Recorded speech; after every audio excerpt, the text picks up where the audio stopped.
Sperm counts have dropped 60% globally in the last 40 years. About 20% of couples are experiencing some form of fertility challenges. And so these are massive, massive numbers. Imagine you're the CEO of Poplin, a revolutionary pre-pregnancy wellness company wielding proactive data-driven solutions that could change the course of lives before they even begin.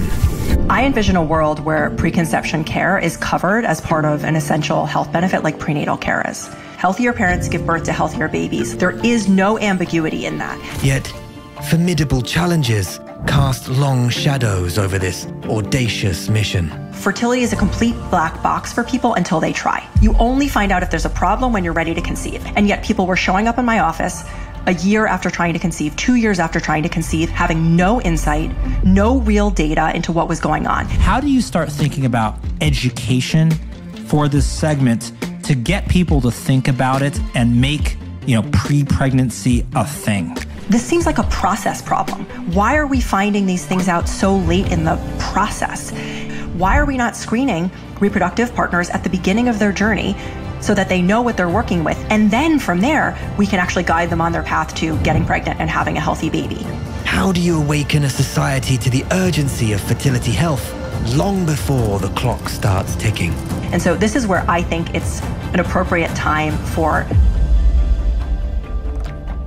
Welcome to Top CEO. I'm speaking with Alexandria DeVito, founder and CEO at Poplin.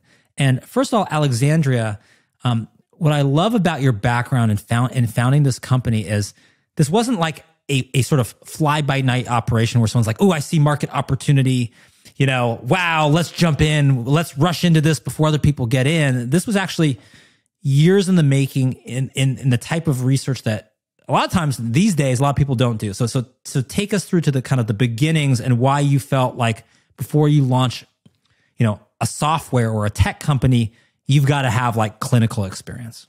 Yeah, well, I think in the health tech space, it's an incredible advantage to have both the clinical hat and the business hat. And so how I came out at that is I spent a bunch of years doing healthcare consulting and really kind of got into the healthcare landscape, the business landscape, and then went back to school, got my MBA at Harvard, and then also did a master's in nutrition on the side. So not the most traditional move of a Harvard MBA, but I was really committed. And what does everyone say? Was all the people at Harvard? What are you doing? MBA? Are you crazy? What are you doing? And then on the other side, what do they say? Like, you're doing that, you're doing this. Like, were people trying to make sense of it all? I think so. I think I, had an instinct about where I was headed, but I was like, I promise one day this will all make sense. I'm not sure that I, have all of the things lined up, but I know kind of one thing will lead to the next and will lead to the next. And that's kind of what happened. So take me back. So you were there, you were getting your MBA, you were also pursuing this like sort of area of expertise at the same time. And then what was happening after that? How was that kind of influencing what would become Poplin years later? So after I finished both degrees, I then decided that I wanted to be on the front lines as a clinician. And so I left business, the business world to actually work as a nutritionist. And I worked in a bunch of different settings. I was in a doctor's office. I was at a high-end functional nutrition practice in Manhattan. I was at a spa. So I really kind of spanned the gamut. And the goal there was really to understand what was going on with health and nutrition. And we all know that nutrition matters and we all know that health behaviors matter, but a lot of times people don't engage in them. And I wanted to understand why. Where was this falling down? What the problem was? And I also did training in functional medicine while I was working as a clinician. And so I'm one of about 2,000 people globally who are certified as a functional medicine practitioner. And I realized going through that entire experience that I had a lot of clients that were coming to me for fertility and friends at the same time. And so this was a very relevant topic that kept coming up over and over and over again. I wouldn't have picked it if I was, choosing from a hat, but it was incredibly resonant thing. And I realized that there was a massive opportunity. And I was just sitting across the table from so many people with so much heartbreak and so much difficulty, and they weren't getting answers that they needed. And I had tools in my toolkit. I was running lab testing and I was identifying problems after they had, been through a year or two of fertility treatments that their healthcare providers had not identified. And once we were able to collaborate and connect them with other practitioners and help them correct these issues, they were able to get pregnant. And I realized that that was an incredibly valuable thing and that I needed to move out of the clinic and expand and scale it to serve more couples. And so that was kind of when I shifted from my clinician hat back to my business hat. And I want to jump back into that shift, but I also just want to ask, it's a common maybe founder or entrepreneurial question or challenge, which is there's this tension because so much of being an entrepreneur is just putting ideas into action. Meaning like it's not so much like understanding something. In fact, in some ways you can like not understand it great. if you can put it into action and iterate quickly and sort of find your way. So during that kind of multi-year period where you're on the front lines in a lot of different capacities, did you ever feel like, is this ever going to result in a company? Am I ever going to come back to business? Am I just going to sort of be in this track? Because I know that one, that's a fear of a lot of people. And two, sometimes you'll get contrary advice, which is say, you know what, you just need to start. Just go like start the company, trust your stuff to figure it out, even if you didn't do all the research along the way.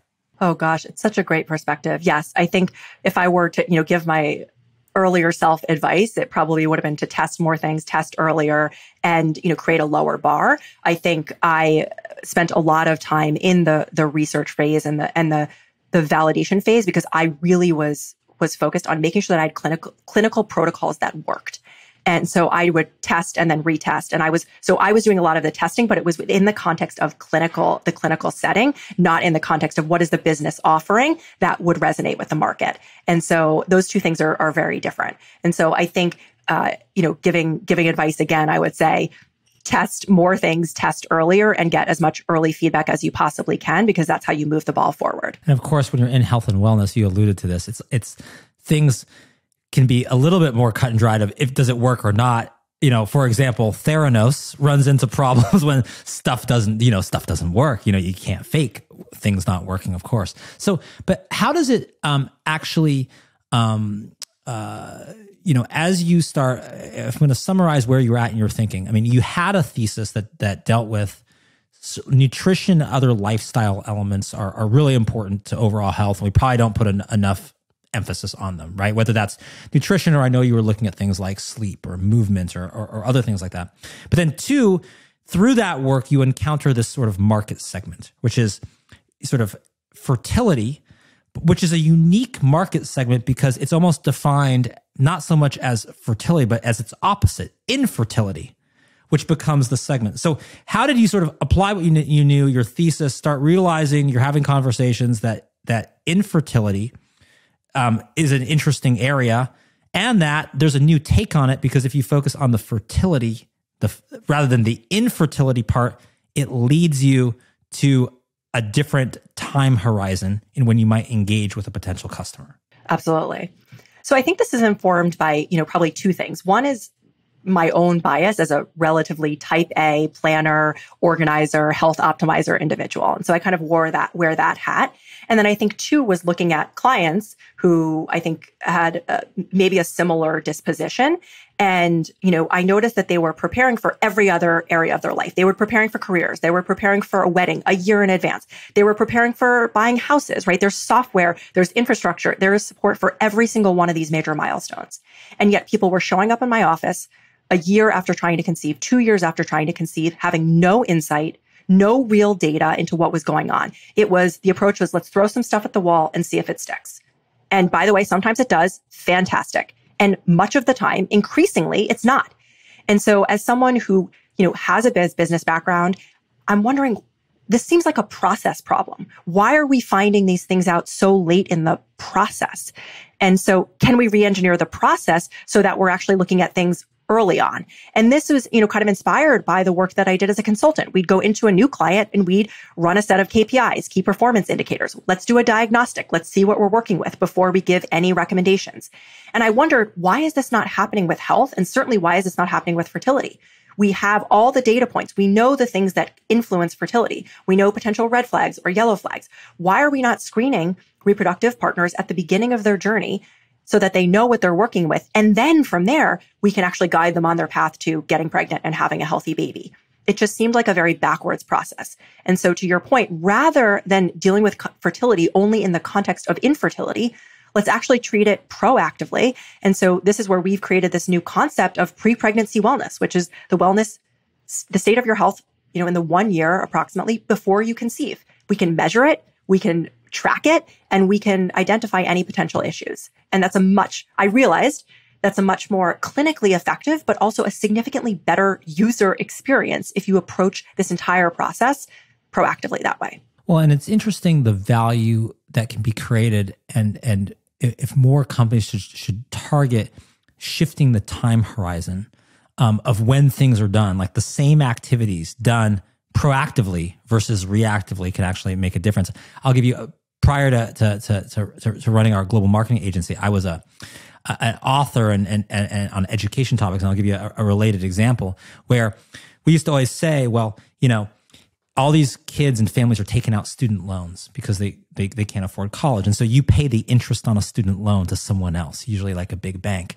If you could actually just shift your time horizon, and why not pay that to yourself ahead of time in the form of college savings? When you do college savings, now you're the bank. You get the interest, you get the rate of return. Same money you'd have to put away, but simply by shifting the time horizon, it creates value in a different way. And that's interesting that I can see the challenge with fertility and pregnancy is usually like you're in it if you're to be thinking about it. You're not, if you're not already doing it, it's not, foremost on your mind. So how do you start thinking about education for this segment to get people to think about it and make, pre-pregnancy a thing? It's a period that people need to have on their calendar. Yeah. So I think that example that you gave is brilliant. Super cool. And I think that when we think about preparation or we think about moving things earlier, this is a behavior that we see elsewhere. So it's not like it's a foreign behavior that no one is engaging in and no one ever has any reference points. It's just not been applied to fertility to date. So, we can take weddings as an example. It's a perfect analogy, especially because oftentimes it sits right before a couple is trying to get pregnant. And so you can juxtapose the level of detail and planning and conversation and support and money that goes into a wedding with the absence of that when it comes to getting pregnant. And by the way, it's not because getting pregnant is any less important than getting married. It's, for large part because it's not been a practice to date. And I think there's a lot of reasons for that. But I think, and we can talk more about the science side of this at some point, but this is a new problem that we are facing where infertility is rising. It is not a problem that our grandparents faced at the same level. Sperm counts have dropped 60% globally in the last 40 years. About 20% of couples right now, and I believe this number is massively underreported, are experiencing some form of fertility challenges. And so these are massive, massive numbers. And so I think we maybe didn't have to apply the same level of rigor as we, had as we did for other places, but we're seeing the importance of it now. And so the way I think about education is trying to explain the why and to port behavior that we see elsewhere to what we see in the fertility space, and then to give people tools to do it, right? Because you can have all the best intent, you can have all the ideas, but if there aren't simple tools to make it happen and to give you actionable feedback for what you're doing, it becomes really hard to do these things. And of course, that's where software comes into play, because software can do some things that is really notable in health and wellness in particular. And it's because I think, and I'll give you a client example. We have a client that makes treatments for type 2 diabetes. And what software can do is in that type of health or wellness concern, it's all about staying on top of it, understanding what your body's doing, adjusting in real time. And what software is good at is setting alerts, setting reminders, not losing track. If you're on a program, it will keep you on the program in a way that is hard for busy humans with lots of things going on to do, unless maybe they're super, super type A like you, Alexandria. Maybe you keep track of it, but for the rest of us, it's hard. So how do you start applying software? And you had the, sort of health background and training. You had the business side, but gosh, now you got to be, you got to figure out how to bring software to the table that I'm assuming you didn't do all of that coding yourself. I did not. I have a fantastic team and I am honored to work with them. So yeah, I think it's a wonderful question. Like, how do you embed behavior change, or how do you embed a lot of, these pieces into software. And so what I would say is there's going to be many iterations of this, but what we've focused on is really starting with a starting point. So right now, fertility is a complete black box for people until they try to conceive. So they have no idea until they try. And that seems like a very inefficient system because you only find out if there's a problem when you're ready to conceive. And most of the time when people are ready to conceive, they're ready to conceive that day, right? Or they're like, I want to be pregnant yesterday. And so tension and stress goes up very, very quickly. And so rather than waiting and having no insight into your potential fertility, what we can do is we can actually start much earlier. And with the help of, lab testing and software, we can actually look at biomarkers, and we're looking at the broadest set of biomarkers out there. We have right now, and we're kind of constantly looking at research and expanding our tests. Our largest panel has 49 different biomarkers, which is a massive data set.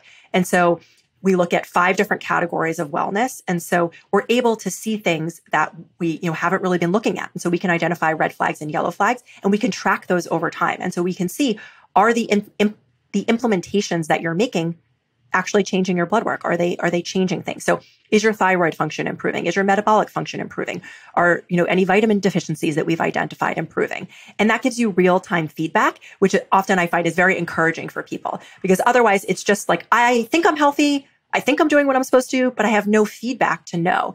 And so lab testing is really wonderful for that. And do you, when you look at the applications of Poplin, if you're within this pre-pregnancy period, because of this existing industry around infertility, you've focused on sort of the fertility question. But there might be a whole other set of, potential consumers out there that, let's say, are fertile. It's not going to be an issue. But they also care about the health of their baby. One thing that I felt, I have 2 kids under 2, so I've been through this recently. As I felt like, and my wife felt like this too, where it's kind of like after the pregnancy, after labor, it's like that's it. Like not for the child. The child is a whole. We got lots of pediatrician appointments, but for the mom, it's sort of like you're off into the world. Your body's kind of like messed up a little bit from this really big experience, but like good luck to you. And we sort of felt like that. So what about those like other parts you've kind of laser focused on fertility, but certainly there are other ways that pre-pregnancy wellness would be valuable? Absolutely. So you hit on a couple different points. So I think first is pre-pregnancy wellness isn't just relevant for a first-time pregnancy. It is relevant in a second, a fifth, a 10th pregnancy, kind of whatever round. And in fact, it's potentially even more important in later pregnancies because your resources are likely to be more depleted after a first pregnancy or a second pregnancy. And without checking it, you may not know that they're depleted. And so this is this is also why we're seeing a rise in secondary infertility. So I think that's one piece of this puzzle. I think also there is an interesting question around like we're measuring fertility health is not just hormonal health. And so a lot of the companies that I've seen that are looking at fertility testing, it's just hormones. And by our estimation, hormones are only 30% of the equation. There's another 70% that we're not looking at. And so you could ask the question, well, if you're measuring overall health, of which fertility is an extension, could this be applicable to other spaces and, other stages of life? And the answer to that is absolutely. As an early stage startup, it's incredibly important for us to stay very focused. And I think there's huge opportunity. And I think the opportunity for generational health actually occurs in the preconception window, because what the male partner and female partner are contributing at conception actually contributes to the lifelong health of that baby, because the epigenetic markers are set in egg and sperm health. And so what you do in the 3 to 12 months before you conceive actually sets the stage for your child's lifelong health. So it's an incredibly important period of time, not just for you, but for your future baby. And how do you start then to educate people about this? There's a couple of ways to go, which is there is the way, I mean, everything you just said, like I know if you had talked to like me and my wife, right before we're having our first child, like, you're like, oh my God, we're setting the entire future of our kids.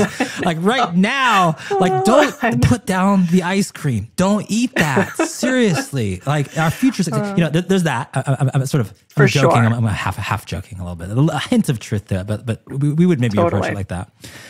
So I get it. There's sort of like fear, which you can market around, which IBM is famous for marketing around, like fear, uncertainty, doubt. If you pick anyone else besides us, you might get fired. So there's a sort of all of these risks which you can do. And there's also this idea of you're in this proactive stage. There's positive side to this. It's not so much this. So have you, you're early on in your journey, but have you started to think about like, what is the message? How do you figure out what resonates? Is it, fear of inaction? Is it positive about health? How do you kind of get people to understand and take action and start thinking about your message to do that? Yeah.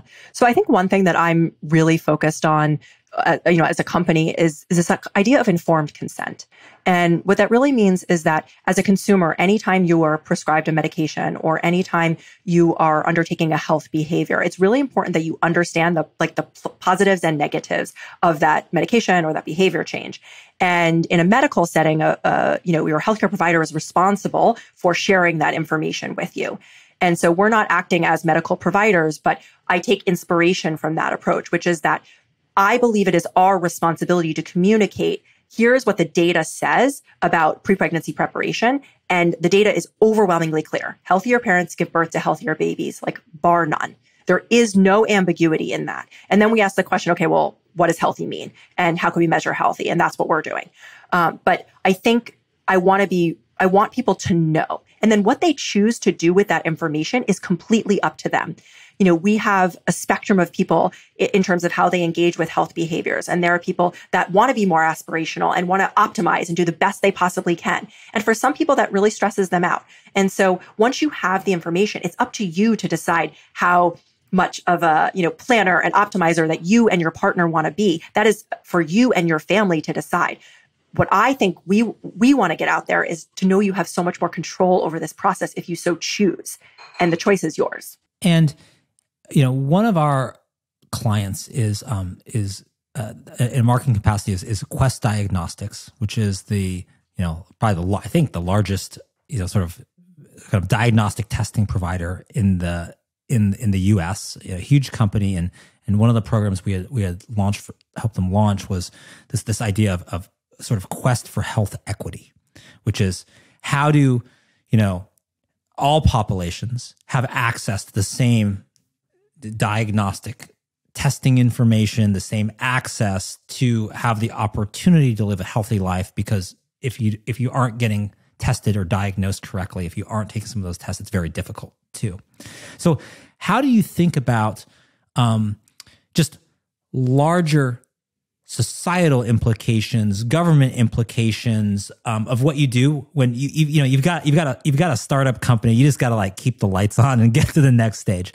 But there's also room here because, should government, should public policy, should other people, should really large corporations like Quest Diagnostics take a greater role in this sort of part of the pre-pregnancy equation? And if you could bring attention to that, then you'd be very well positioned. So how do you start thinking about I've just got to put one foot in front of the other, keep this company going and growing and keep the lights on, but then also there might be some room to draw more attention and shine a spotlight of what we're doing if we can get more bigger stakeholders involved. For sure. I envision a world where preconception care is covered as part of an essential health benefit like prenatal care is. We have all the data to support it. And in fact, we know the American College of Obstetricians and Gynecologists about 15 years ago came out with guidelines around preconception care, a preconception visit. And we now know that, the vast majority of females are not being offered preconception care, preconception screening, even though it's been part of the clinical guidelines for 15 years. Same thing, the CDC has come out and given guidelines around this. And so this is where I think it's an appropriate time for business interests to step in and say, okay, we can't wait another 15 years for us to start seeing this implemented. And that's why part of the reason why Poplin has taken in this mantle. I would have loved to operate within the system, but I think sometimes you have to bring solutions outside of the system until you can bring them back in and prove the validity and the method by which to get this into the public lexicon. And so that's really what we're focused on. But I fully believe in the future that every single couple is going to do preconception screening. It's just going to be part of our traditional healthcare, and it can and should be available to all individuals who would like to become pregnant. So how hard was it to try to find the right mix of a product offering for you? I mean, there's this sort of tension of, in any entrepreneur which is like, because both things are valued. One is stick with it. Stick with what you're doing, right? Just like, be like, other people will give up. You stick with it, you'll be successful. And that's kind of celebrated. And then also there's this idea of, let's fail fast, let's pivot, let's adjust to the new thing. It's like lean startup mentality. Let's try a bunch of stuff and get to the new thing and do a bunch of little iterations like software development. If we do it quickly, our version 7.0 will finally have product market fit when we do that. So how did you go about finding your product offering now, and how many iterations have you gone through and will go through to try to get to where you need to go? Yeah. So I think I would say being fairly stubborn maybe on the problem that you're solving is important, but very flexible on the product that can solve that problem. And so I think, the problem that we're focused on is improving the health of parents and children through preconception care. And, so getting people to engage at the preconception period, because that is the point of highest impact for both parents and for babies. And so how you solve that problem is a lot of different ways. And so we've gone through 3, 4, 5, probably iterations, and probably, of major ones, but many, many fewer. And so I started thinking this was an education problem. So we've talked a lot about education on this call. So I thought this is just about information. People need more information. So I created this beautiful educational course. This is kind of coming from my clinical perspective, and the educational courses were like huge at the time. And so I was like, this is going to be great. But what I realized is that that's not enough. Like education alone is not enough to get people engaged in the behaviors. And so then I thought, okay, well, we need some sort of a coaching platform. This is, a bit of kind of what I was doing. How do you scale coaching? And so started to look at that. But then I realized that's like not the most scalable solution. I was repeating myself a lot with the same things. I kept seeing the same patterns over and over again. And that's where I think software can be really helpful. And so I realized we probably need kind of like the best of all of these things. You kind of need education, tools, and support. Okay, so that's the trifecta. So how do you build that? And so that's what we've been, spending the last bit of time on. And so, where we landed is there's probably a digitized journey, like a checklist. This is what we have, a checklist for preparing to conceive, just like you have a checklist for a wedding or buying a house. And the first step on that journey is diagnostic testing. And so I think we've just gotten customer feedback all along of kind of what's working, what's not working. And I think it's really important to pay attention to customers and customer feedback, and to try to figure out, they're not always going to tell you what you should build. I think that's the misconception. I always thought, they're going to tell me like what they want. No, it's kind of like they will tell you what's working and what's not working. They'll tell you what's frustrating them. They'll tell you where they're getting stuck, and it's up to you to craft a solution from that. And so I think that was my early misconception. It's like, they're just going to tell me what they need. Well, they don't always know what they need, but they know where they're getting stuck. And you've now been in 2 different accelerators, correct? What is your recommendation? Accelerators, overrated, underrated, and do you recommend them as a step on the journey for the typical entrepreneur or startup founder? Well, not all accelerators are created equal. Let's start with that. I think that so which are the 2 accelerators that you're in? Give us a little background on that. I participated in Village Global's accelerator and NextView Ventures accelerator program. Okay. And I've had a wonderful experience with both of them. And I think for lots of reasons, I think accelerators are very fit for purpose. And so accelerators tend to be for earlier stage businesses. And I think in our case, we were building a new category. And so finding folks that really were, willing to take a risk on this new idea, as a solo founder, I think accelerators can be really good models for that. And you're also placed in a cohort with other peer founders, which are absolutely phenomenal. Fellow entrepreneurs are some of the best resources for just thinking through problems and coming up with other ideas and other avenues for you to approach. So I think I would say that if you're considering an accelerator, there's lots of questions to ask, which is like, how many other companies are in this accelerator? What is the combination of pre-programmed content versus like time with the individual partners? What is the expectation for my, time commitment? What is the expectation for our relationship after the accelerator is over? And so I think all of these questions are really important, and that will give you a really good sense for the quality of whether the quality of that accelerator is aligned with your interests. And what is your recommendation on founders and the founding team. You mentioned you're a solo founder. That can be, it can be perceived by some, and it all depends on who you are as a founder, of course, but as challenging and difficult. And I think I saw a recent study of, maybe the most famous accelerator, Y Combinator, and the idea of having sort of more founders was positively correlated with more success. Oftentimes people say that because at least you gotta convince a few other people to be in the foxhole with you. And if you can do that, that often strengthens companies. So how do you view that, being a solo founder versus having co-founders, and what is your experience with that, which can be a lonely road? Yes, I think this is a bit personal in some senses. Like, I think you have to understand your personality type and how you work with other people. And I think it also depends on your network as well. So I would say that if you can find a co-founder that has complementary skill sets to your own and who you have a deep trust-based relationship with, that absolutely will amplify your business, 10 times over than doing it on your own.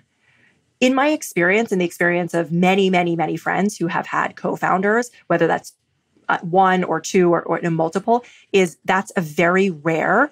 It's really very rare to be able to find that combination of complementary skill sets and personalities that really jive and trust one another. And so, oftentimes, co-founder conflict is one of the main reasons that businesses fail. And so, I think that's not talked about enough. We have this sense of, we want to see co-founders. And so the question I would ask is, what do co-founders actually do for you? And so you said one of them, which is, they're able to demonstrate that you can convince other people that your idea is valid. And I think there is something to that. That means you can convince consumers, and that means you can convince investors theoretically.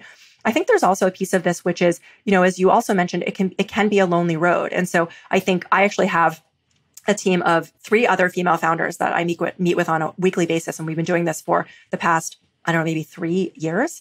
And they're absolutely essential to my journey. They're at a similar stage of business to me, and they're in the trenches with me. And so they know, my business very well. They've gone through all the different iterations with me. And so I think they act as kind of a de facto advisory board to me. And so it makes the journey a lot less lonely. When I need resources, I go to them. When I need advice and perspective, I go to them. And so I think if you have the opportunity to have other founders that are at similar stages, you can provide a lot of the functions that a co-founder can provide.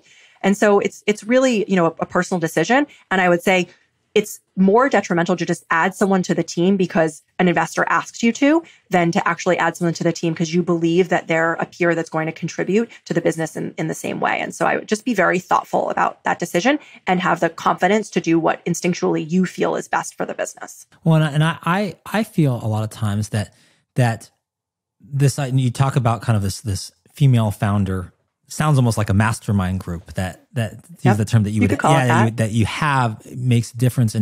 And I often feel like in some ways, even just networking or your network is both overrated and underrated at the same time.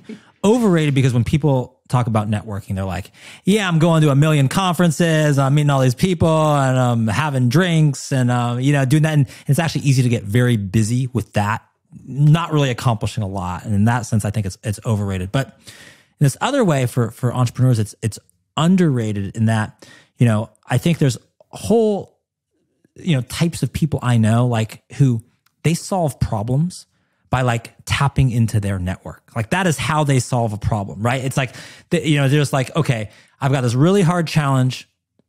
Who do I know who has been through a similar challenge, knows someone who's been through a similar challenge, can introduce me to someone else, and they leverage the sort of the power of their network. And I think that is underrated as a skill, because there's a lot of this kind of like, just like conference networking, sort of glamorous kind of fun in some ways, to like, I don't know, be on a private island with Richard Branson chatting about this and that. And I don't know how much of this. So I don't know how much does beyond this like kind of group that you have, tapping into just the collective knowledge and wisdom of important to get you to where you're going. So I think I have incredible privilege here because I do feel like I have a wonderful network. I have a network from previous jobs that I've had, from schools that I've gone to. And I think that, and also just local communities that I've tapped into, it's something that I lean on a lot. And I think not everyone does that. It's not a natural strength of everyone. It's not something that everyone necessarily enjoys. But I do think, as you said, right, networking can be used as a dirty word, or it can be used in a more functional way where there's just, it's just trying to help other people out that are kind of in your orbit. And I think that is incredibly helpful. And certainly communities of entrepreneurs. And I've seen this, as part of the groups that I've been connected with through my accelerators and a bunch of other programs, that people just want to help. Entrepreneurs want to help other entrepreneurs out. It is something I've never seen in a lot of other places. And it's such a beautiful energy. And so I think that there's a lot to be said for lifting one another up.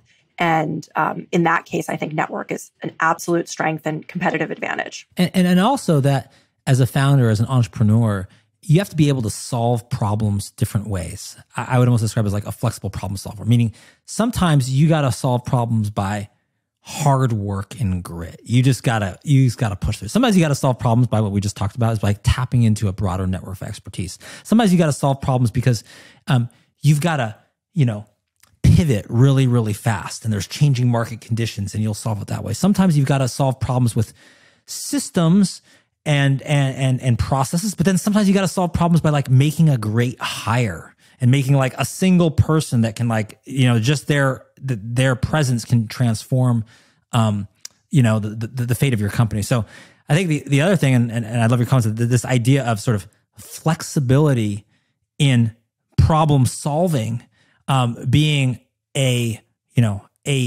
primary skill set that a founder or an entrepreneur needs. 100%.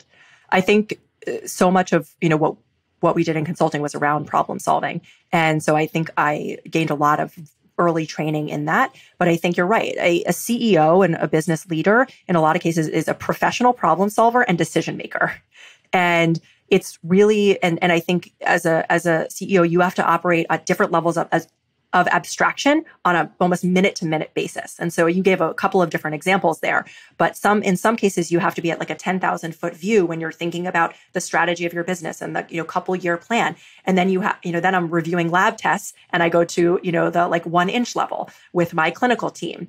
And so I think you have to be able to flex up and flex down in terms of level of abstraction and detail, and be able to effectively make problems, like solve problems.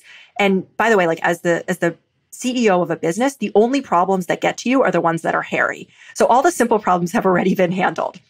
And so it's really, how do you handle the tougher problems? That is kind of what you're dealing with all day, every day. Well, I think I saw an interview with Mark Zuckerberg, of course, founder of, I guess, Meta now, before Facebook. And he described checking his email in the morning like a punch in the gut every day, because he said that if it's good news, people generally want to tell him in person, right? You can imagine they're gonna like try to get in to see him and give him the good news. So if he's getting an email, it's not good. Ouch. It's not good. And you can imagine the range of issues he must deal with a company that big and that prominent. So final 2 questions. What's next for Poplin? What's next and where do you need to be? What are the next milestones, first of all, coming up? Where do you hope to be in the next year, 3 years, 5 years? So what's very near term next for us is just getting the word out and sharing this concept of pre-pregnancy wellness and sharing about what we're doing at Poplin and getting as many people to learn about it and to work with us as we possibly can, and to know that they have agency over this process. I have a book coming out next year, so that's going to be all about the preconception process. So we have that on the horizon as well. So we're really excited about that. And in terms of longer term, I think we want to hear from the folks that are listening to this, who are using our products, what they want to see more of. this is an area where, we've kind of built the initial testing, but there are so many different places we can take things from here. We've gotten a bunch of different requests, and we're trying to think about, prioritizing what's next. But the ultimate goal is basically that you kind of walk through the preconception process, that we're going to own pre-pregnancy wellness, and we're going to walk through your journey. And by the way, like, spoiler alert, it doesn't necessarily stop at the end of preconception, right? Moves forward into pregnancy and postpartum, right? There's all these, important milestones at every single one of these, even early childhood development, some of the things that you were talking about earlier, where everything stops from a medical perspective, but there's a lot that needs to be done. So I think, we are planning to move forward, ideally in the funnel, if that's what our customers want to do, to take the journey with them, and then certainly expanding the products and services that we offer to make the experience as seamless as possible. I mean, we want to make fertility fun again. It's a naturally fun thing, but we've taken all the fun out of it. So how do we make it fun again? Okay, sure. And final question, what is your advice for, those that are just on the edge of founding a company, starting a company, maybe something similar could be a health related field, could be trying to define a new category. Given your experience with this and your journey getting here, what is your advice to them on how to maybe save a bit of time, a bit of grief, get closer to your true path from the get-go? Yeah, so I would say first that I do think there's a public service announcement here, which is that entrepreneurship isn't as glamorous as it may seem, by the headlines. And so I think that it really does require a lot of grit and persistence and discipline. And so if you're going to undergo many years of challenge, and of course, a lot of reward along with it, but challenge, that make sure that you're really excited, deeply excited about the mission of what you're working on. Because I think that's one of the few things that will carry you through all of the inevitable, punches in the gut, as you were talking about earlier, right? You have to have a real tie to something bigger, and why you're doing it. And so I would start with that. And then I think, probably ending where you started with, Ben, which is, I think, testing small, testing early is possible. You do not need today, you can get started with a very small amount of capital, put landing page tests up and, hire freelancers. You can run early tests. It doesn't have to be perfect, but to get a sense from the market of, where you're headed and what could be compelling. So I would say get in there, give it a shot once you've decided that this is something that you want to do. And always, always, always question everyone's advice, including my own, and gut check it against, what feels resonant to you. Because for every rule that I know in startups, there are at least 5 to 10 exceptions. And so really just take the advice, but then gut check it against your own instincts. In a world where challenges loom like insurmountable peaks, Alexandria DeVito didn't just stand at the base. She climbed. She faced the universal business dilemma: how to innovate in a stagnant field. Her answer? Don't wait for the problem to come to you. Go to the problem. She taught us that data isn't just numbers, it's the language of solutions. With 49 biomarkers, Poplin turned ambiguity into clarity, a lesson any business can take to heart. And when her first solution didn't work, she didn't give up.